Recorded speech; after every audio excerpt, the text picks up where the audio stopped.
O eto, Batayan para irekomenda ng House. ayan na. Ang Tri-Committee, may sapat ng basehan. At una kong narinig ho ito kay Jaime Santiago, na NBI Director, mga kababayan, na meron ng pinail silang kaso.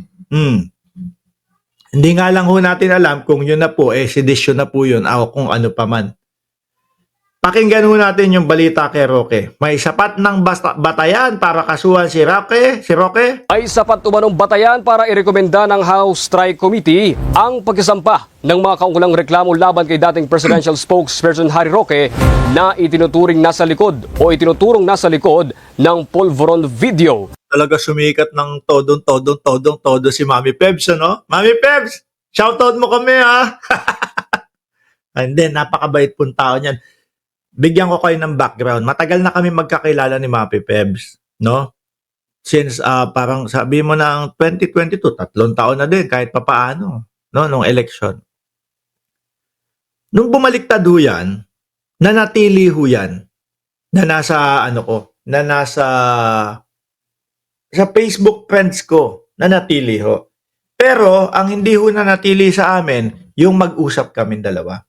Simula nung lumipat, no? Si Mami Pebs, sa kabilang bakod, hindi na kami nag-usap. Pero, tingin ko, syempre, logic na lang ho, mga kababayan, na kapag ka nag-usap kami nito, baka masira pa yung pagkakaibigan namin. Sila De La Peña, si Aaron De La Peña, kaibigan ho natin yan, mga bossing, at nananatili ho na kaibigan natin sa Facebook yan. Pero, nandoon na yung wag na natin pag-usapan yan. Kasi baka hindi lang tayo magkaintindihan at masira pa yung pagkakaibigan namin. Ganon ang nangyari ho. Halos karamihan ho nung mga ako sa akin ganon. Hindi ko lang ho alam doon sa iba, no? Kasi kapag kinausap nila ako, pati si pambansang loyalista, nasa Facebook friends ko yan, no? Si pambansang loyalista, paminsan-minsan, siguro every 2 buwan, nagkakamustahan kami dyan. Nasa kabilang bakod siya, no? Pero wala, okay lang, nananatili yung pagiging magkaibigan. Ganon din kami ni Mami Pebs, mga kababayan. Bakit ko ba nakwento yun? Tuloy ko na nga to. Nagbabalita nagsaserbisyo sa Kamara si Pamela Vasquez. Pam! Steve, sinabi ni Representative Jervil Luistro na kung pagbabatayan ng sinumpaang salaysay ni Pebbles Cunanan. Ayan na! Tama nga naman. Max Safe, shoutout sa iyo, sir. Yung palang mga sinabi ni Pebbles Cunanan ang pinaka-highlight ho doon, mga bossing, kaya ko magaling akong magpabagsak ng gobyerno. Pag yun, natuluyan si Roque kasuhan ng sedisyon. Tapos umakyat sa korte. Tapos naglabas ng warrant of arrest, pwede na po tayong makipag-ugnayan din sa Interpol.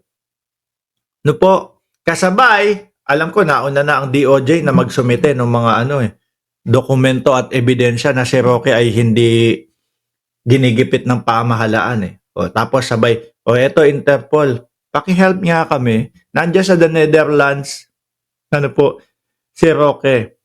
Siguro, pagka ganyan, mapipigilan ng the Netherlands siya. Roque, niloloko mo pala kami dito sa asylum mo no? Iipitin na din yan. Naku, yari ka, Roque. Parang mas pinaliit lang ho ni Roque yung kanyang yung kanyang mundo sa pagtatago dahil dito sa ginawa niyang pagpunta sa the Netherlands. Isa ang cyber libel sa mga reklamong maaaring ihain laban kay Roque. Through the use of Cyber libel muna. Sedisyon! internet, is trying to make it appear that the president is actually using cocaine when through the testimony of Pebbles Cunanan and the other DOJ and government agencies resources, they certified na ito ay fake at hindi totoo. So for the Correct. Tayo mga kababayan, dito na lang sa atin, simpleng mamamayang Pilipino alam na peke yung kanilang mga pinakalat. Di ba? purpose of filing, I think sobra pa nga sa probable cause yung amount of evidence na nag-gathered na nila. Ikinabahala naman ni Luistro ang paglala ng pagpapakalat ng fake news sa harap ng makabagong teknolohiya. Giit niya kung pati ang pinakamataas na opisyal ng pamahalaan ay nabibiktima ng fake news Aha. o manipulation. Saan po ba galing yan? Mga DDS, mga bossing. Bakit mo nasasabi yan, Mark? Kayo ba hindi kayo nagpe-fake news na sumusuporta sa gobyerno? Ako kada topic, meron tayong mga materyales na ipinapakita. Meron tayong mga resibong pinapakita. At saka yung mga ibang mga sumusuporta kay Pangulong Bongbong Marcos na vloggers. Ubus na ang oras ng mga yun sa pagdebunk po ng mga fake news nila Di po ba? Paano pa kami gagawa ng fake news? Ang gumagawa kasi ng fake news, mga kababayan, yung may mga amo, na kapag ka sila hindi nakapag-content sa isang araw, dahil wala silang makitang mga ganitong balita, na halos karamihan ng balita ay talagang delicates para sa kanila, gagawa na lang ako ng fake news. Gagawa na lang sila ng fake news. Napapabor doon sa kanilang mga bossing. Doon umaabot. Tayo, ganito. Sige, lahat ng ating mga kinukuha, lahat ng ating mga nire-reaksyonan, galing po sa mga teleradyo, galing po sa ABS-CBN, galing po lahat sa mga GMA. Miski nga po yung Semenay, kinukuhanan natin nung mga nung mga materyales Dahil doon kapag yung mga sinasabi nila, doon nilalabas sa Semenay, di ba? Kumpleto sa Ricardo So. Pagka wala tayong makitang magandang news, di ba, replay tayo?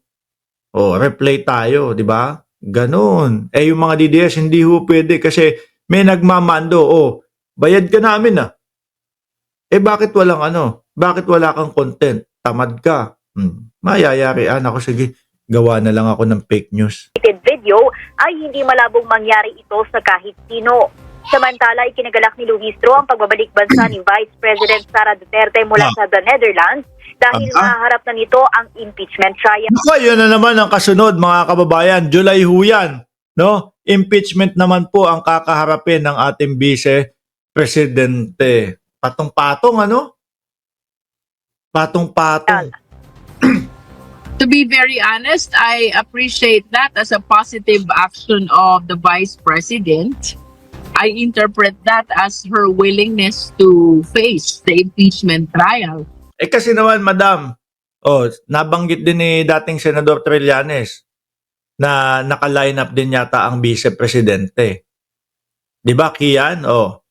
Naka-line up din yata ang Vice Presidente doon sa batch by batch ng International Criminal Court. Kung hindi siya uuwi, mapapadali din siya doon sa ICC. Nandiyan ka na pala sa labas ng ICC. Sige, pasok ka na dito, bisitahin mo yung tatay mo. Kaya lang, huwag ka na lumabas. Baka ganun ang mangyari dyan. Kaya uwi na lang. At least may pagdinig pa.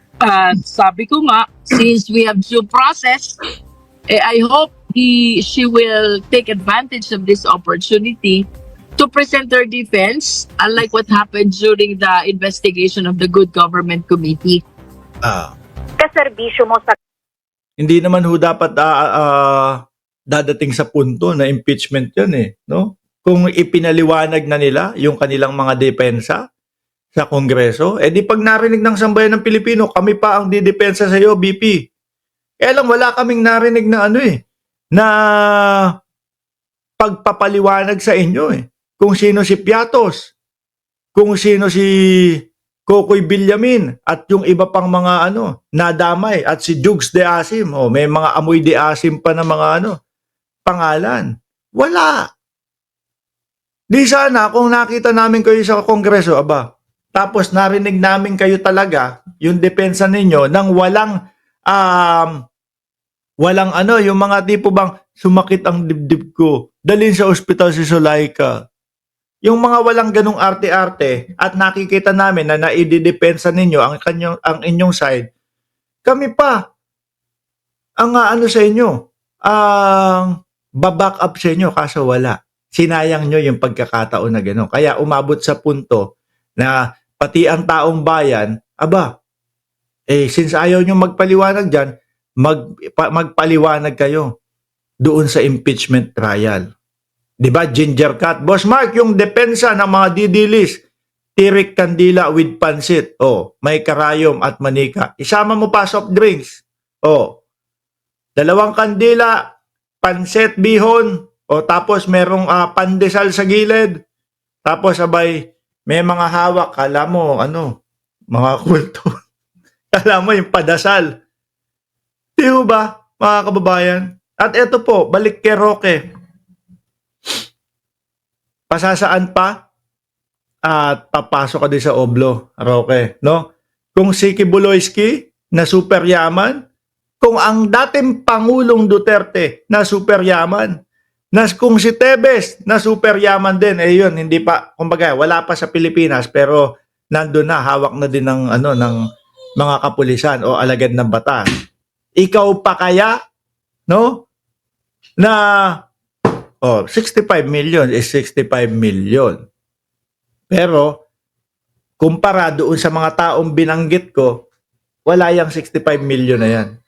Mga boss chief, amo sir, andali lang. Suportahan niyo po si Boss Mike Cervera, no? Si Sangkay Janjan, si Mima Alicia, o sino pa, Takeru Miyamoto, Coach Jarrett, at yung The Big Five po, mga kababayan. Ako'y magpapaalam na. Maraming salamat and God bless po sa ating